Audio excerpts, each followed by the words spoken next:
4.5 মাসে এখনও দরকার 8 কোটি টাকারও বেশি ছোট্ট অস্মিকার নতুন জীবন পেতে।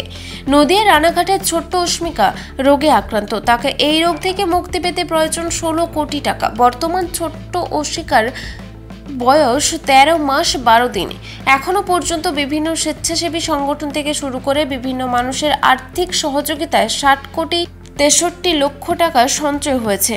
এখনও 4.5 মাসে দরকার 8 কোটি টাকারও বেশি।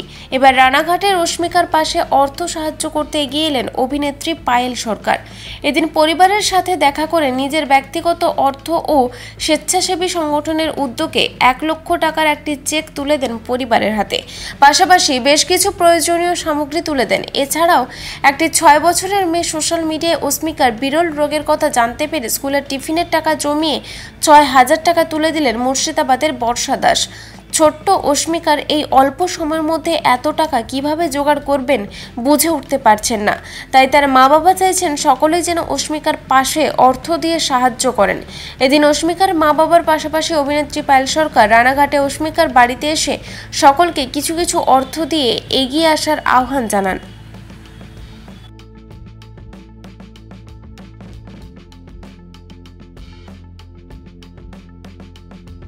এটা একটা বিরল অসুখ, যেটা আমি ওর মার মুখে শুনলাম। উনি বলছিলেন, অত্যন্ত ইমোশনালি কথাগুলো বলছিলেন, যে যা হয় মানে সদ্যজাত শিশু, সে যদি ঠিকমতো মুভমেন্ট না করে বা হাত পা, যেটা উনি বলছিলেন যে হাত পা নাড়াচাড়া না করে, তখন প্রত্যেকটা বাবা মার মনেই একটা প্রশ্ন জাগে যে আমার সন্তানের হঠাৎ করে কী হলো, এমন কি হলো যে সে তার বয়স বাড়ার সাথে সাথে তার হাত পা ঠিকমতো নাড়াচাড়া করছে না। তো সেক্ষেত্রে যখন ওনারা জানতে পারলেন যে এরকম একটা সিনড্রোম দেখা দিয়েছে, তখন ওনারা বললেন যে 16 কোটি টাকা মতো খরচা এই ইঞ্জেকশনটা পুশ করতে, বা ইঞ্জেকশনটা দিলেও ওনার মেয়ে ধীরে ধীরে সুস্থ হয়ে যাবেন। তখন সেখানে যখন আমাদের একটা ভবিষ্যৎ প্রজন্ম, একটা ফুটফুটে ছোট্ট বাচ্চা মেয়ে, যাকে আমরা তার মা বাবার কোলে ফিরিয়ে দিতে পারলে যে আনন্দটা আমাদের হতে পারে, তার থেকে বড় আনন্দ কিছু হতে পারে না। কারণ ওর এই সুন্দর হাসিটা কিন্তু অমূল্য। অর্থাৎ এটা কোনো টাকা দিয়ে, কোনো পয়সা দিয়ে তাকে কেনা যায় না। তাই আমার মনে হয়েছে, এবং আমার অর্গানাইজেশনের পক্ষ থেকে আজকে অস্মিকার হাতে তার আমাদের সাধ্য মতো প্রায় 1 লক্ষ টাকার মতো, এবং তার সঙ্গে নিত্য নৈমিত্তিক যা যা সামগ্রী, যেটা ওর জীবনে কাজে লাগবে, খাওয়া দাওয়া থেকে শুরু করে আরও সমস্ত কিছু, সেই সব কিছুই কিন্তু তুলে দেওয়া হলো আমাদের অর্গানাইজেশনের পক্ষ থেকে। যেখানে আমার ছোট্ট একটি বোন ছিল, বর্ষা দাস, মুর্শিদাবাদের সাগরদিঘি থেকে এসছে, যে নিজের লক্ষ্মীর ভাণ্ডার ভেঙে, মানে ও নিজের টিফিনের টাকা, ওকে যারা মানে রিলেটিভসরা তাকে যে টাকা পয়সাগুলো দিত, সেগুলো আস্তে আস্তে জমিয়েছিল।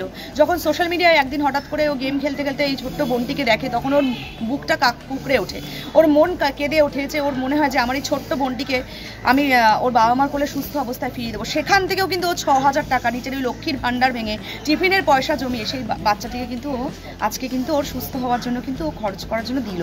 তো আমার মনে হয় যে বাংলার প্রত্যেকটা মানুষের মধ্যে এই জাগরণটা যেন হয়। একটা ছোট্ট বাচ্চা মেয়ে যার বাবা মা এতটা লড়াই করছে জীবন যুদ্ধে, তাকে যেন আমরা ওর বাবা মার কোলে ফিরিয়ে দিতে পারি, এটাই আমাদের ইচ্ছে, আর কিছু না। অল্প সময় তার মধ্যে যে মানুষের যে আবেগ, এটা তো নিশ্চয়ই কাজ করছে। আপনি যেমন সুদূর কলকাতা থেকে এসছেন, তা মানুষ কি একটু সাহায্য করতে কি একটু আটকে যাচ্ছে না? দেখুন, মানুষের মানসিকতাটাকে তো আর জাগ্রত করার আমার মনে হয় না সে নিজের বিবেককে জাগ্রত বোধ করতে পারে। কারণ আজকে আমরা যদি মনে করি যে আমাদের সামর্থ্য মতো আমরা ওকে কিছু কিছু দেবো, তাহলে কিন্তু ওর ট্রিটমেন্টটা হয়ে যায়। ওর এখন 7 কোটি 69 লক্ষ টাকা জোগাড় হয়ে গেছে। তো এই যে বাকি টাকাটা যারা আমাদের বাংলার মানুষই পারে সেটা জোগাড় করে দিতে, আমি মনে করি প্রত্যেকটা মানুষ যদি নিজেদের পকেট থেকে 10 টাকা করেও দেয়, তাহলে কিন্তু ওর ট্রিটমেন্টটা হয়ে যাবে। তাই আমি বাংলার মানুষের কাছে আমি করজোড়ে নিবেদন করব, যেন আমরা প্রত্যেকটা মানুষ ওর পাশে এসে দাঁড়াতে পারি, নিজেদের সামর্থ্য মতো 10 টাকা অন্তত দিয়ে এই বাচ্চা মেয়েটির এবং ওর বাবা মার পাশে এসে দাঁড়ানো।